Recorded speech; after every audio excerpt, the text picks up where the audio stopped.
కొన్ని సందర్భంలో communication gap ఏదైతే ఉన్నదో దాన్నే మీకు చెప్తున్నాను. అది కింద వాళ్ళకి చేర్చడంలో వాళ్ళు ఎవరు ల్యాండ్ ఓనర్స్కి ఇచ్చాం. ల్యాండ్ ఓనర్స్కి ఇచ్చినప్పుడు ఆ బిల్డింగ్ స్ట్రక్చర్ ఉన్న వాళ్ళకి కమ్యూనికేషన్ వాళ్ళు చేయలేదు. కొంతమంది చేసిన వాళ్ళేమో తీసుకున్నారు ముందే, చేయని వాళ్ళేమో చేయట్లేదు. అండ్ ఎట్లానే ఇది అంటే నేను అనేది ఈ గ్యాప్ దాన్ని ఉంటుందని ఇంకా ముందు ముందు కూడా, ఎందుకంటే పేదవాళ్ళకి లేకపోతే దిగువ మధ్య తరగతి వాళ్ళకి ఇబ్బంది చేయాలనేది హైడ్రా కానీ ప్రభుత్వం యొక్క అభిమతం కాదు, ఆలోచన కాదు. ఎటువంటి పరిస్థితుల్లో అది చేయరు అన్నమాట. సార్ ఆర్టికల్ 19(1) ఒక గూడు నివాసం ఏర్పడడానికి ఒక రైట్ ఇస్తుంది. ఇప్పుడు ప్రజలు మెజారిటీ, సరే మీ వాదన మీరు వినిపిస్తున్నారు, మెజారిటీ ప్రజల ఆవేదన చూస్తుంటే వాళ్ళ ఫండమెంటల్ రైట్కు డ్యామేజ్ చేస్తున్నారు, మా నివాస హక్కును భంగం కలిగించే విధంగా ప్రభుత్వము లేదా హైడ్రా వ్యవహరిస్తుందని చెప్పేసి పెద్ద ఆరోపణ మీ పైన. జ్యూరిస్డిక్షన్ దాటి కూడా మీరు వెళ్తున్నారనేది కూడా ఇంకో ఆరోపణ. జ్యూరిస్డిక్షన్ అన్ని కూడా క్లియర్గా మొన్న చూశాను. ఎక్కడో హైడ్రా ఏది ఇబ్రహీంపట్నంకి వెళ్ళింది అని చెప్పేసి పేపర్లో చూశాను.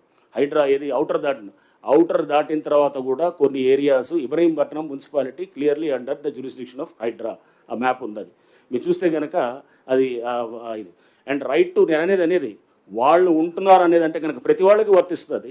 ఇప్పుడు నేను వెళ్ళి చెరువులో కట్టుకుంటే కనుక అది నా రైటు ఇదా అంటే నా వల్ల వేల మంది నష్టపోతున్నారు. సుప్రీంకోర్టు చాలా స్పష్టమైన ఇది చెప్పింది, రైట్ టు క్లీన్ ఎన్వైరన్మెంట్ అనేది it is part of article 21.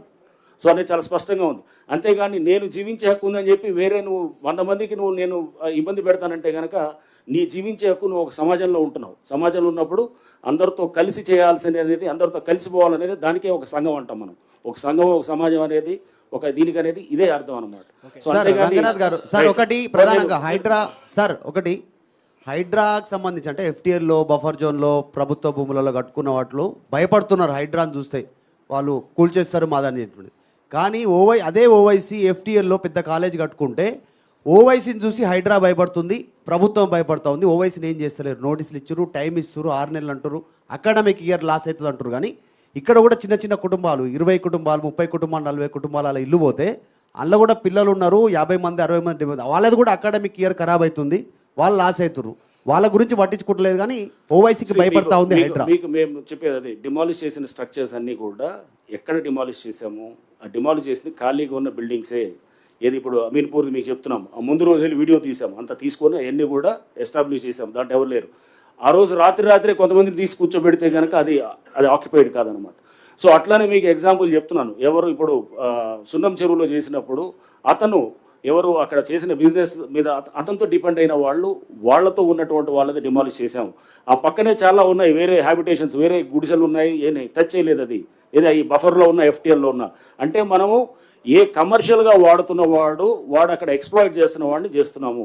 రేపు ఏది మీరు ఓవైసీ గారిది అంటున్నారు, లేకపోతే మల్లారెడ్డి గారి కాలేజ్ ఉండొచ్చు, లేకపోతే ఇంకా మనకి పల్లరాజు రెడ్డి గారి కాలేజ్ ఉండొచ్చు. ఇట్లా రకరకాల చాలా కాలేజెస్ వచ్చాయి. మాకు చాలా కాలేజెస్ మీద కంప్లైంట్లు వచ్చాయి FTLలో ఉన్నాయని చెప్పేసి. బట్ పిల్లల భవిష్యత్తుని మనం దృష్టిలో పెట్టుకొని అకాడమిక్ ఇయర్ అనేది ఇప్పుడు నడుస్తున్నది. ఇప్పుడు కనుక తీస్తే వేలాది పిల్లలు మొత్తం రోడ్ల మీదకి వస్తారు. ఒక మెడికల్ కాలేజ్ స్టూడెంటో, ఒక ఇంజనీరింగ్ కాలేజ్ స్టూడెంటో, ఒక 10th ఎగ్జామ్ రాసేవాడో, ఇంటర్మీడియట్ చదివేవాళ్ళు చాలా కాలేజ్ మీద వచ్చాయి ఇట్లా కంప్లైంట్స్.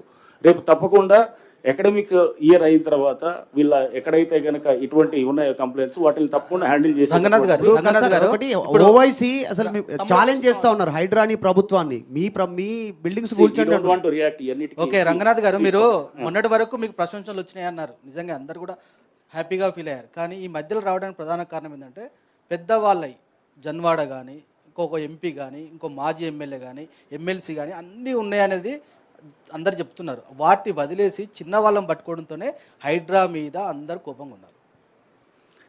మీరు చెప్తున్నారు కదా, మీరు ఏదైతే ఉన్నదో తప్పకుండా పెద్దవాళ్ళే ప్రథమ టార్గెట్గా జరుగుతున్నది, దాంట్లో ఇది లేదు. చిన్నవాళ్ళైనా కానీ కూడా మీరు చిన్నవాళ్ళు అనుకోవద్దు. మీరు ఇప్పుడు ఈ విల్లాసు డిమాలిష్ చేసినప్పుడు కనపడేది ముందు చిన్నవాళ్ళు కానీ వెనకాల ఉండేది పెద్దవాడే అనమాట. అది కూడా గుర్తుపెట్టుకో. సో చేసేది వాళ్ళు చేస్తున్నట్టు అంటే ఇటువంటి వాటికి చెక్ పెట్టాలంటే కనుక అది వెనకాల ఉండే ఆ పెద్దవాళ్ళకి అది తెలియటానికే ఇది చేసేది కూడా అనమాట.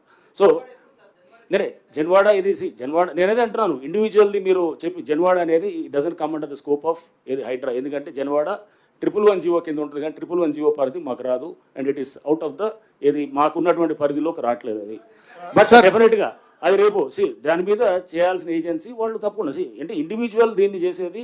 రేపు మేము సైలెంట్గా ఉన్నామని ఎందుకు అనుకుంటున్నారు? చాలా గ్రౌండ్ వర్క్ కూడా జరుగుతుంది, చాలా గ్రౌండ్ వర్క్, చాలా బ్యాక్గ్రౌండ్